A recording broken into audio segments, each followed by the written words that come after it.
코로나19 고전을 모르면 고전한다. YGU 영산대학교 이동성 박사 연결돼 있습니다. 박사님 안녕하세요. 네, 안녕하세요. 네. 자, 그럼 박사님 오늘은 어떤 고전에 대해서 알아볼까요? 네, 오늘은 이제 시중지도 대학에 나오는 이야기를 좀 하고자 합니다. 네, 시중지도 이게 대학에 나오는 얘기인가요? 네, 그렇습니다. 한자를 좀 보면 이 시자가 이제 때시자입니다. 그리고 이제 가운데 중 어조사지, 길도자, 길은 이치, 고는 사상 이런 것도 내포하고 있습니다. 때와 상황에 맞추어 행동한다는 이야기다 이렇게 볼 수 있겠습니다. 네, 어떻게 보면 좀 눈치가 있다 이 말과도 좀 어울릴 것 그렇습니다. 같은데 이 때와 상황에 맞춰 이 한다는 것은 좀 어떤 일에 전체를 바라보는 그런 안목이 좀 있어야 되겠군요. 바로 그렇습니다. 이제 우리가 살아가면서 아마 가장 어려운 일 중에 하나가 그 상황에 맞는 올바른 판단을 하는 것이 아닌가 생각해 봅니다. 그래서 우리는 이제 인생을 타이밍이다라고 이야기하곤 하는데요. 네. 근데 다른 한편으로 우리 이제 인생을 이제 영어 알파벳에 비유하면 B와 D 사이 C다라고 이야기를 합니다. B는 이제 birth, 태어나다. D는 die, 죽는다. 그리고 이제 C가 choice, 선택이라고 할 수 있죠. 지금 우리가 현재 존재하고 있는 것도 지난 시간 선택의 결과가 아닌가 생각해 봅니다. 이러한 선택을 할 때 때와 상황에 맞는 선택을 하는 것은 무엇보다 중요하다고 할 수 있겠습니다. 네. 자, 그렇다면 이 때와 상황에 맞는 행동, 예를 들면 어떤 것들이 있을까요? 그렇습니다. 우리가 이제 살아가면서 예를 들면 화를 내야 할 때는 화를 약간 내야 한다는 것이 아닌가 생각해 봅니다. 네. 예를 들어서 우리가 처음 사람을 만날 때 예의를 다해 최선을 다해서 예우를 해야 되는데 상대가 예로 대하지 않고 속이려고 한다면 약간의 화를 내는 것은 맞다 이렇게 볼 수 있겠고, 또한 이제 그 슬퍼해야 할 때는 또 적절하게 슬퍼하는 것이 무엇보다 중요하다 할 수 있겠습니다. 우리가 이제 그 공자는 자기가 가장 아끼는 제자 안회가 먼저 이제 세상을 떠났죠. 네. 이때 이제 상갓집에 가서 슬픔을 표현합니다. 이때 이제 슬픔을 표현하는 그 곡소리가 어쩌면 인간으로서 슬퍼해야 할 때 슬퍼하는 모습이 아닌가, 가장 인간적이지 않은가 생각해 봅니다. 네. 이 큰 어른인 공자도 이 자신의 아끼는 제자가 먼저 세상을 떠나니까 통곡을 하면서 슬픔을 표현했다 이렇게 말씀을 해주셨는데요. 이것도 아마 때와 상황에 맞는 행동이긴 한 것 같습니다. 또 한편으로는 좀 인간적인 면모를 보인 게 아닌가 이런 생각도 드네요. 바로 그렇습니다. 이제 우리가 때를 잘 알아야 할 것으로 이제 나서야 할 때가 있고 또 물러나야 할 때가 있는 것이라고 볼 수 있겠습니다. 조선시대 이제 선비들은 기본적으로 이제 출사와 은둔을 행동 지침으로 삼고 있었습니다.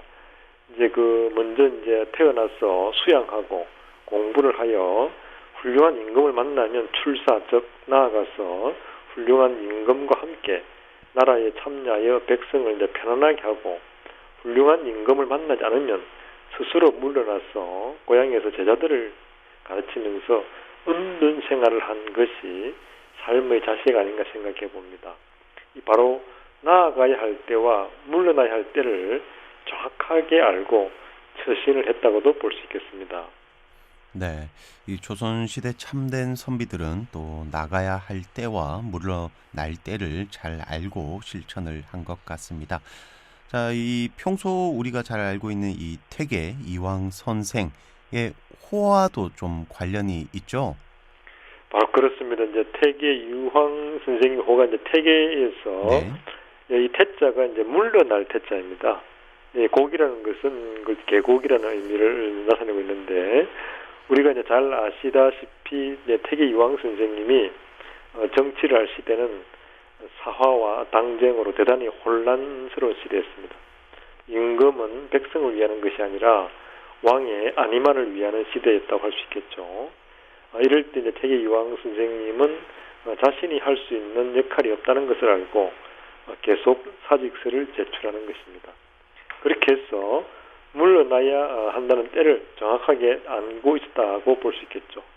이때 이제 훌륭한 임금이라면 현명한 신하가 사직서를 제출하면 자기 자신이 정치를 잘못하기 때문에 현명한 신하가 물러나려고 하는구나라고 스스로 성찰하는 시간을 가져야 되는데, 당시 임금은 그러한 뜻을 모르고 진실로 건강이 좋지 않아 물러나는 것을 알고 사표를 수리하는 경우가 많았다고 할 수 있겠습니다. 조선시대 당시 신하가 임금에게 훌륭한 정치를 하는 신으로 사직을 하는 것인데, 이것을 정확하게 읽지 못한 부분은 임금의 리더십에 문제가 있는 것이 아닌가라고도 볼 수 있겠습니다. 네, 그러니까 태계 이황 선생은 물러날 때를 정확히 알고 물러났는데 이 임금은 좀 이런 태계 이황 선생의 뜻을 잘 헤아리지 못한 것으로 보이는군요. 이 작금의 리더들도 뭐 한 번쯤은 다시 생각해 봐야 할 그런 대목이란 생각이 드는군요. 바로 그렇습니다. 우리가 태계 이황 선생님은 이제 때를 정확히 알고 물러나야 할 때와 또 나아가야 할 때를 잘 알고 올바른 판단을 한 역사적 인물이 아닌가 생각해 봅니다. 네. 그러니까 이 시중지도하면 상황을 정확히 인식하고 또 그에 맞는 올바른 판단을 하는 것으로 이해가 되는군요. 바로 그렇습니다. 이제 시대적 상황을 정확하게 판단하는 것이 무엇보다 중요할 수 있겠습니다. 우리가 이제 그 농번기에 군사를 일으키지 말라는 이야기도 맥을 같이 한다고 볼 수 있겠죠. 우리가 아는 이제 그 사민이시라는 말이 있는데요. 농번기에 전쟁을 일으키면 백성이 농사 짓는 시기에 군대에 동원이 되어 먹고 사는 문제를 해결할 수 없다는 것이죠. 이것은 이제 현대 생활에서 직장 상사가 일을 시킬 때 담당 직원이 지금 하고 있는 일이 너무 많지는 않은지 한번 살펴보고 또 정확하게 파악하고 난 후에 일을 시키는 것이 무엇보다 중요하다 할 수 있겠습니다. 네, 그러니까 때와 상황에 맞는 올바른 판단이 굉장히 중요하다는 말씀 같습니다. 자, 그리고 이 때를 잘 기다린다 하면 떠오르는 인물이 강태공인데요. 좀 어떤 연관이 있는지 소개를 좀 해주시겠습니까? 네, 그렇습니다. 우리가 이제 잘 알고 있는 강태공 하면 이제 강에서 낚시를 즐기면서 때를 기다린 사람으로 잘 알고 있습니다. 이 강태구라는 사람이 낚시를 할 때 알고 보니 이제 낚시에 미끼도 없이 낚시를 하면서 세월을 낚았다고 하죠. 네. 아마도 자신이 이제 나아가야 할 때를 기다릴 줄 아는 인물이 아닌가 생각해 봅니다. 강태공에 대한 좀 더 말씀을 드리면 어릴 적 집안은 매우 가난한 집안에 태어났고 또 이제 집안일은 잘 돌보지 못해서 아내가 또 아마 이 집을 나간 경우라고 할 수 있겠습니다. 이제 어느 날 이제 웨이수이 강에서 낚시를 하고 있는데 인재를 찾아 떠돌던 이제 주나라 서백을 만나게 됩니다. 서백은 이제 노인의 범상치 않은 모습을 보고 문답을 하고 인물됨을 알아보고 주나라 재상으로 등용하게 됩니다. 그 당시 강태공 나이는 이제 70이 넘었다고 합니다. 네, 이렇게 70이 넘어서까지 낚시를 하면서 때를 기다린 그 강태공의 인내도 참 대단한 것 같네요. 그렇습니다. 이제 우리가 살아가면서 먼저 해야 할 일은 본인 스스로가 인격과 실력을 키우는 것이 무엇보다 중요하다는 생각이 들고요. 그 다음에 이제 때를 기다리는 것이 순리가 아닌가 생각해 봅니다. 마치 이제 연을 만들고 바람을 기다리는 것과 맥을 같이 한다고도 생각할 수 있겠습니다. 네, 이 연을 만들고 바람을 기다리는 것과 같다. 그러니까 인격과 실력을 먼저 키우고 때를 기다려야 한다는 얘기가 참 많은 것을 생각하게 만드는 것 같습니다. 그렇습니다. 이제 우리가 흔히 이야기하는 이제 호주머니 송곳은 언젠가는 삐져나온다는 낭중지치와도 이제 맥을 같이 한다고 할 수 있겠습니다.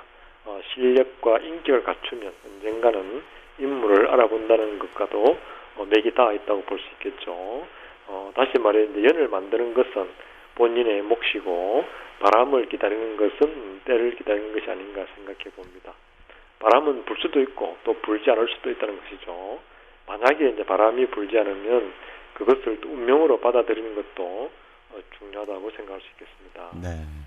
그러니까 연을 만들고 바람을 기다리는데 만약 바람이 불지 않으면 또 운명으로 그걸 받아들여야 하겠군요. 그렇습니다. 그렇습니다. 하지만 이제 지금까지 바람이 불지 않은 적은 이제 한 번도 없다고 합니다. 네, 천만 다행인 것 같습니다. 그렇습니다. 네, 그러니까 이 때와 상황을 잘 살펴서 올바른 판단을 해야 한다는 이 고전에 대해서 오늘 알아봤는데요. 이제 마쳐야 될 시간입니다. 박사님, 오늘은 어떤 시를 준비하셨습니까? 오늘은 네, 이형기 시인의 낙화 시가 생각이 납니다. 네, 그럼 부탁드립니다. 이형기 낙화. 가야 할 때가 언제인가를 분명히 알고 가는 이의 뒷모습은 얼마나 아름다운가. 봄 한철 격정을 인내한 나의 사랑은 지고 있다. 분분한 낙화, 결별이 이룩하는 축복에 쌓여 지금은 가야 할 때. 무성한 녹음과 그리고 머지않아 열매 맺는 가을을 향하여 나의 청춘은 꽃답게 죽는다. 헤어지자 섬세한 손길을 흔들며 하롱하롱 꽃잎 지는 어느 날, 나의 사랑, 나의 결별, 샘트에 물 고이듯 성숙하는 내 영혼의 슬픈 눈. 네, 오늘은 여기까지입니다. 지금까지 YGU 영산대학교 이동성 박사였습니다. 말씀 감사합니다. 네, 고맙습니다.